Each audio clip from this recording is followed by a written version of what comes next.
గద్వాల జిల్లాలో నిర్వహించిన రైతు సంఘర్షణ సభలో తెలంగాణ జాగృతి అధినేత్రి కవిత పాల్గొన్నారు.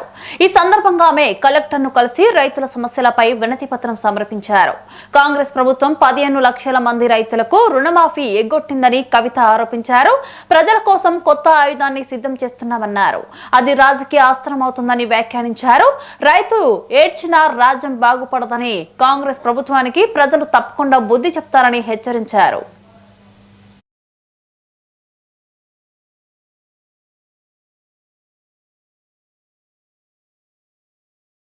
రైతులకు సంబంధించి ఏదైతే పోయిన 2 నెలల క్రితం కలెక్టర్ గారి సమక్షంలో రైతు కమిషన్ కోదండ రెడ్డి గారి సమక్షంలో జరిగినటువంటి ఒప్పందం ఉందో దాని ప్రకారం సీడ్ పత్తికి సంబంధించి మరి రైతులకు పేమెంట్ జరగాలి.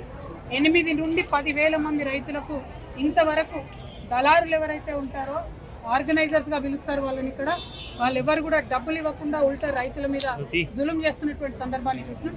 దానికోసమని గద్వాల్ కలెక్టర్ గారికి మళ్ళీ రిప్రజెంటేషన్ ఇచ్చినాం. ఖచ్చితంగా ఒక వారం లోపల ఇది పూర్తి చేయాలా, లేకపోతే వచ్చి గద్వాల్ పట్టణంలోనే దీక్షకు దిగుతామని కూడా ప్రభుత్వాన్ని మేము హెచ్చరిక చేస్తూ ఉన్నాం. ఎందుకంటే ఈ మొత్తం గద్వాల జోగులాంబ జిల్లాలో 50,000 మంది పైచిలకు మరి కాటన్ సీడ్ పండించే రైతులు ఉన్నారు. వారిని కనా కష్టాలు పెడుతున్నారు, నానా ఇబ్బందులు పెడుతున్నారు. ఇక సాగవు, ఖచ్చితంగా తొందరగా మీరు రిలీజ్ చేయాలని డిమాండ్ చేస్తున్నాం. అట్ ద సేమ్ టైం రుణమాఫీ అందరికైందని ముఖ్యమంత్రి గారు చెప్తా ఉన్నారు. రుణమాఫీ అందరికీ జరగలేదు.